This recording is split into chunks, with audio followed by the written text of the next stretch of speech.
Hello everyone, welcome to back my YouTube channel. Student, आज इस video में हम आपको बताएंगे क्लास 10 जीव विज्ञान चैप्टर 1 जैव परिक्रम का। उसमें एक टॉपिक है श्वसन।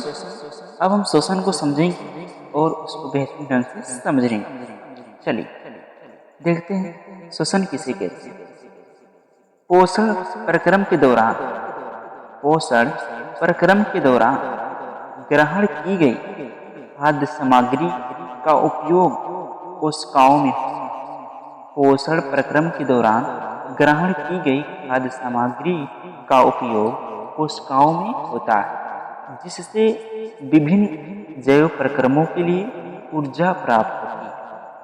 ऊर्जा उत्पादन के लिए कोशिकाओं में भोजन के विखंडन को कोशिकीय श्वसन कहते हैं। अब आप समझ गए होंगे श्वसन किससे कहते हैं। श्वसन क्या है? पोषण प्रक्रम के दौरान ग्रहण की गई खाद्य सामग्री का उपयोग कोशिकाओं में होता है, जिससे क्या है विभिन्न जैव प्रक्रमों के लिए ऊर्जा प्राप्त होता है, और यही ऊर्जा उत्पादन के लिए कोशिकाओं में भोजन के विखंडन कोशिकीय श्वसन कहते हैं। चलिए आगे बढ़ते हैं। भिन्न पथों द्वारा ग्लूकोज का विखंडन। ग्लूकोज का जो सूत्र है, फॉर्मूला है, C12O6 है, तो इसके द्वारा ग्लूकोज। अब ये क्या है? कोश का द्रव ऊर्जा पायरुवेट प्लस ऊर्जा 30, यानी ऑक्सीजन की अनुपस्थिति, ऑक्सीजन का अभाव और ऑक्सीजन की उपस्थिति। इसमें है ethanol plus carbon dioxide plus ऊर्जा जैसे ईस्ट, किण्वन, और इसमें है लैक्टिक अम्ल प्लस ऊर्जा हमारी पेशी कोशिका में, कार्बन डाइऑक्साइड प्लस जल प्लस ऊर्जा माइटोकॉन्ड्रिया। राइट। श्वसन श्वसन दो प्रकार का होता है। पहला है वायवीय श्वसन और दूसरा अवायवीय। इसमें क्या है? ऑक्सीजन की उपस्थिति में होता है, इसमें ऑक्सीजन की अनुपस्थिति में होता है। इसमें ग्लूकोज का पूर्ण उपचयन होता है, कार्बन डाइऑक्साइड, पानी और ऊर्जा मुक्त होती है। इसमें ग्लूकोज का अपूर्ण उपचयन होता है, जिसमें एथेनॉल, लैक्टिक अम्ल, कार्बन डाइऑक्साइड और ऊर्जा मुक्त होती है। यह कोशिका द्रव व माइटोकॉन्ड्रिया में होता है, और यह केवल जो है कोशिका द्रव में होता है। अधिक ऊर्जा उत्पन्न होती है 3-6 ATP, और इसमें कम ऊर्जा उत्पन्न होती है 2 ATP। राइट। इसमें उदाहरण दिया है मानव, और इसमें उदाहरण दिया है ईस्ट। राइट। चलिए आगे बढ़ते। ये जो नोट्स है आप इसको देख सकते हैं, बेहतरीन ढंग से जो लिखा है और स्टेप बाय स्टेप इसमें लिखा गया है नोट्स, उसको समझ।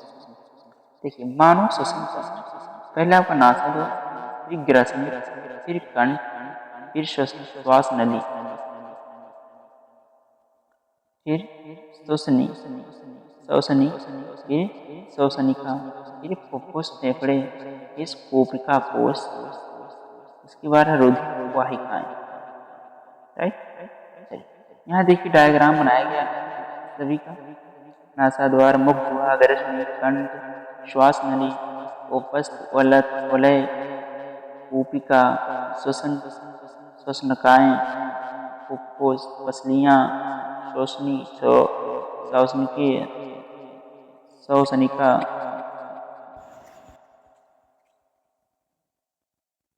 कोशिका कोश, डायाफ्राम, मध्यपट।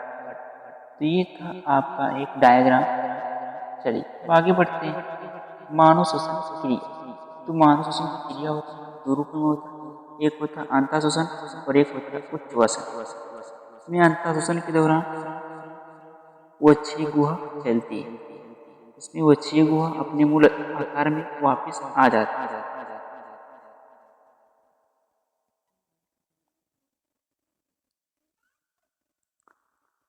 पसलियों से संलग्न पेशियां सिकुड़ती हैं, और इसमें पसलियों की पेशियां शिथिल हो जाती हैं। इसमें वक्ष ऊपर और बाहर की ओर गति करता है, इसमें वक्ष अपने स्थान पर वापस आ जाता है। इसमें गुहा में वायु का दाब कम हो जाता है और वायु फेफड़ों में भरती है। इसमें गुहा में वायु का दाब बढ़ जाता है और वायु कार्बन डाइऑक्साइड फेफड़ों से बाहर हो जाता है। राइट। चलिए अगला पॉइंट हमारा जो अगला हेडिंग वो है उसको देखते हैं। इसमें अंतःश्वसन यानी सांस द्वारा वायुमंडल से गैसों को अंदर ले जाना, इस अंतःश्वसन कहलाता है। उच्छ्वसन फेफड़ों से वायु या गैसों को बाहर निकालना उच्छ्वसन कहलाता है। अगला पॉइंट है स्थलीय जीव श्वसन के लिए वायुमंडल से ऑक्सीजन का उपयोग करते हैं। अगला पॉइंट है जो जीव जल में रहते हैं वे जल में मिले ऑक्सीजन का उपयोग करते हैं। राइट। चलिए आगे बढ़ते। ऊपिका रक्त व ऊतकों के बीच गैसों का आदान प्रदान। वायु O2 से समृद्ध ऊपिका रक्त वाहिका O2 आरबीसी में हीमोग्लोबिन के साथ मिलकर HbO2 बनाती है। CO2 का उत्पादन ऊतक में ग्लूकोज का ऑक्सीकरण ऊतक में धमनी द्वारा O2 ऊतकों में पहुंचती है। दूसरा है CO2 ऊतकों में, CO2 रक्त वाहिका में, CO2 का रक्त में विसरण, CO2 का मोचन नासाद्वार, CO2 का कोशिका कोश में विसरण, रक्त वाहिका द्वारा कोशिका में विसरण द्वारा बाहर। अब आ गया अगला जो पॉइंट हमारा है वो है संवहन। मनुष्य में भोजन, ऑक्सीजन व अन्य आवश्यक पदार्थों की निरंतर आपूर्ति करने वाला तंत्र संवहन तंत्र कहलाता है। चलिए आगे बढ़ते हैं। अगला कह रहा है संवहन तंत्र के मुख्य अवयव इस प्रकार है। पहला हृदय, रक्त नलिकाएं, धमनी मस्या, वहन मध्य, रक्त व लसीका। चलिए आगे बढ़ते हैं।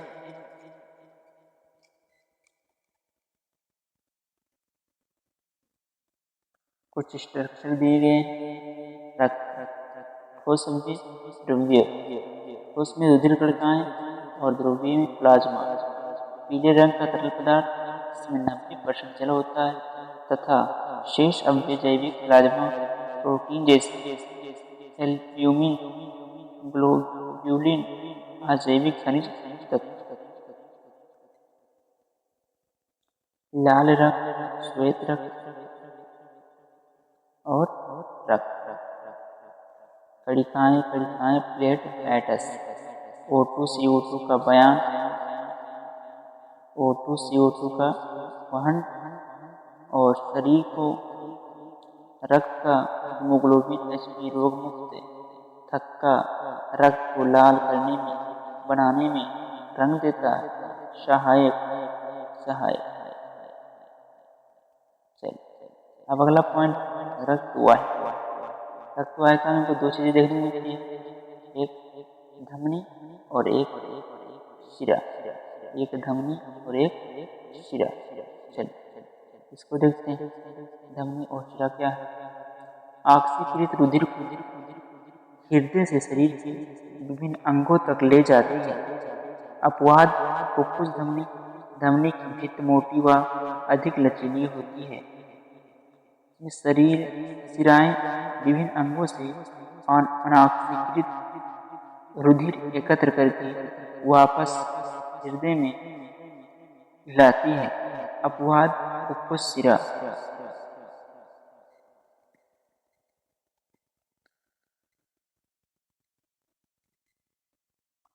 धमनी की भित्ति मोटी व अधिक लचीली होती है, जिसमें शिरा की भित्ति कम छोटी व कम लचीली होती है।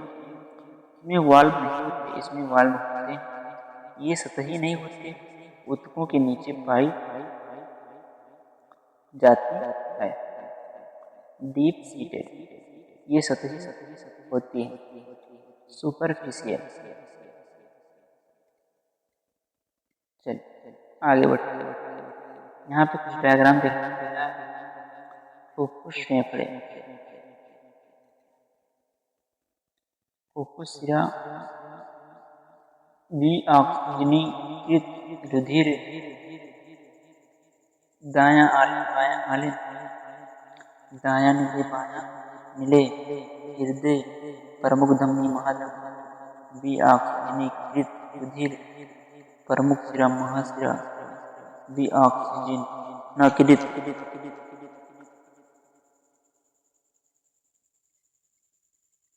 शरीर के अंग चित्र मानव शरीर में रुधिर परिसंचरण दर्शाने के लिए रेखा चित्र। इसमें पहला पॉइंट मानव हृदय एक पंप की तरह होता है, सारे शरीर में रुधिर का परिसंचरण करता है। आलिंद की अपेक्षा नीले की पेशी भी मोटी होती है, क्योंकि नीले को पूरे शरीर में अधिक रक्तचाप से रुधिर भेजना होता है। आप यहाँ देख पा रहे हैं जो मानव हृदय के अनुप्रस्थ काट का यहाँ पे डायग्राम बनाया गया, आपको दिख रहा होगा स्पष्ट। इस तरह से आपको डायग्राम बनाना होता है एग्जाम में। चलिए आगे बढ़ते हैं।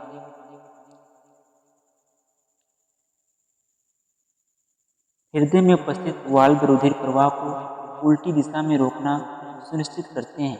लसिका लाइटिंग हमारा जो लसिका है एक तरल ऊतक जो रुधिर प्लाज्मा की तरह ही है, लेकिन इसमें अल्प मात्रा में प्रोटीन होते हैं।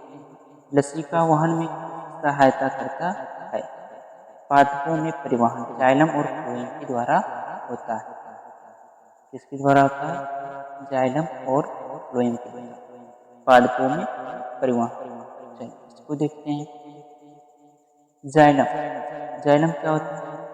पादप तंत्र का एक अव्यय है जो मृदा से ऊपर जल और खनिज लवणों का वहन करता है, जबकि फ्लोएम जो है पत्तियों द्वारा प्रकाश संश्लेषण उत्पादों को पौधे के अन्य भागों तक वहन करता है।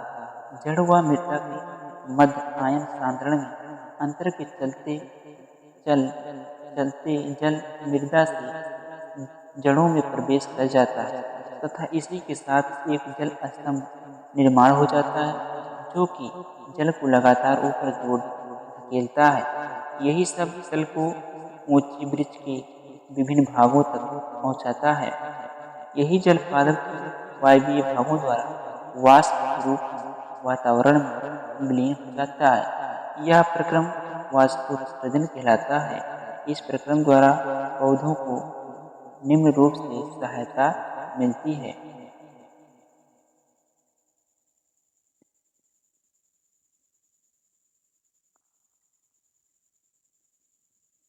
जल की अवशोषण एवं जड़ से पत्तियों तक जल तथा पीले खनिज लवणों के ऊपरी मुखी गति में सहायक।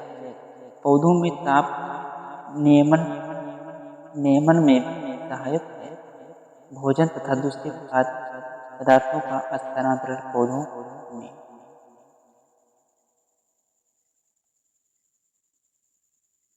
प्रकाश संश्लेषण के विलेय उत्पादों व वाहन स्थानांतरण कहलाता है, जो कि फ्लोएम ऊतक द्वारा होता है। अगला पॉइंट है स्थानांतरण पत्तियों से पौधों के शेष भागों में ऊपरीमुखी तथा अधोमुखी दोनों दिशाओं में होता है।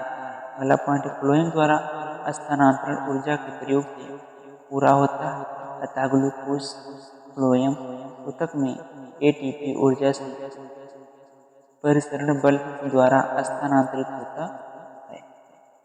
मानव में उत्सर्जन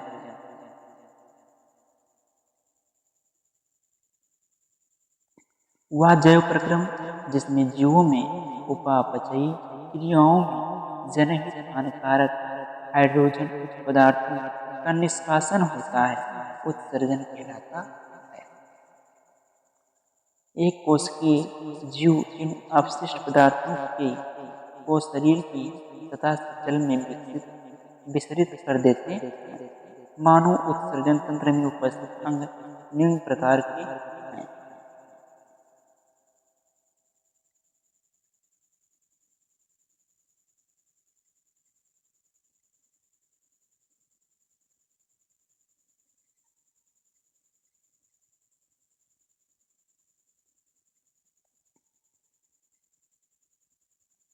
इसमें पहला है एक जोड़ा यानी किडनी, दूसरा है एक जोड़ा मूत्रवाहिनी यूरेटर, तीसरा है एक मूत्राशय ब्लेडर और चौथा है एक मूत्रमार्ग यूरेथेरा। आपको यहाँ पे जो इसका डायग्राम देखने को मिल जाता है, इसको बहुत ही ध्यान से देखना और इसको बनाने का प्रैक्टिस भी करते रहना। चलिए आगे बढ़ते हैं। वृक्क में मूत्र बनने के बाद मूत्रवाहिनी से होता हुआ मूत्राशय में एकत्रित होता है। मूत्र बनने का उद्देश्य रुधिर में से वज्र हानिकारक अपशिष्ट पदार्थों को छानकर बाहर करना है। वृक्क में मूत्र निर्माण प्रक्रिया।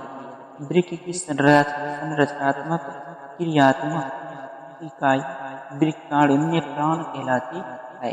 वृक्काणु के मुख्य भाग इस प्रकार हैं।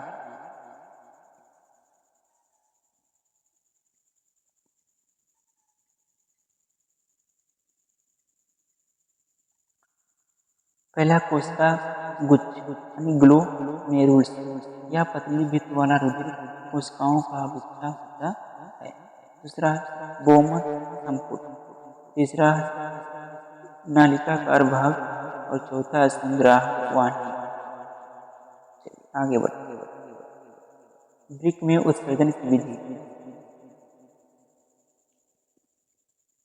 आप यहाँ पे इसका जो चित्र देखने को मिल रहा है, इसको अच्छे से समझ लीजिए और हम आगे बढ़ते हैं। चित्र है वृक्काणु की संरचना। कोशिका गुच्छ निस्यंदन। जब वृक्क धमनी की शाखा वृक्काणु में प्रवेश करती है, तब जल, लवण, ग्लूकोज, अमीनो अम्ल व अन्य नाइट्रोजनी अपशिष्ट पदार्थ कोशिका गुच्छ में से छनकर बोमन संपुट में आ जाते हैं। चलिए अगला हेडिंग ऋणात्मक पुनः अवशोषण। वृक्काणु के नलिकाकार भाग में शरीर के लिए उपयोगी पदार्थों जैसे ग्लूकोज, अमीनो अम्ल, लवण व जल का पुनः अवशोषण होता है। अगला पॉइंट है नलिका स्रावण। नलिका स्रावण यूरिया, अतिरिक्त जल व लवण जैसे उत्सर्जी पदार्थ वृक्काणु के नलिकाकार भाग के अंतिम सिरे में रह जाते हैं व मूत्र का निर्माण करते हैं। वहां से मूत्र संग्राहक वाहिनी व मूत्रवाहिनी से होता हुआ मूत्राशय में अस्थायी रूप से संग्रहित रहता है तथा मूत्राशय के दाब पर मूत्रमार्ग से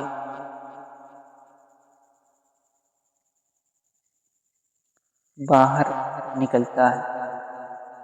मूत्रमार्ग से बाहर निकलता है। आगे बढ़ते हैं। अगला जो हमारा पॉइंट है वो कृत्रिम वृक्क यानी आर्टिफिशियल किडनी। कृत्रिम वृक्क को समझेंगे। कृत्रिम वृक्क यह एक ऐसी युक्ति है जिसके द्वारा रोगियों के रुधिर में से कृत्रिम वृक्क की मदद से नाइट्रोजन अपशिष्ट पदार्थों का निष्कासन होता है। प्रायः एक स्वास्थ्य वयस्क में प्रतिदिन 180 लीटर आरंभिक निस्यंदन वृक्क में होता है, जिसमें उत्सर्जित मूत्र का आयतन 1.2 लीटर है। शेष निस्यंदन वृक्क नलिकाओं में पुनः अवशोषित हो जाता है।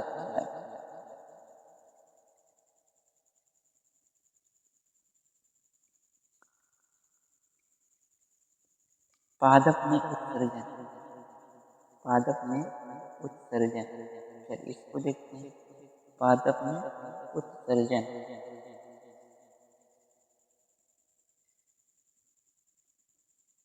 इसको देखते हैं आप एक शब्दों में।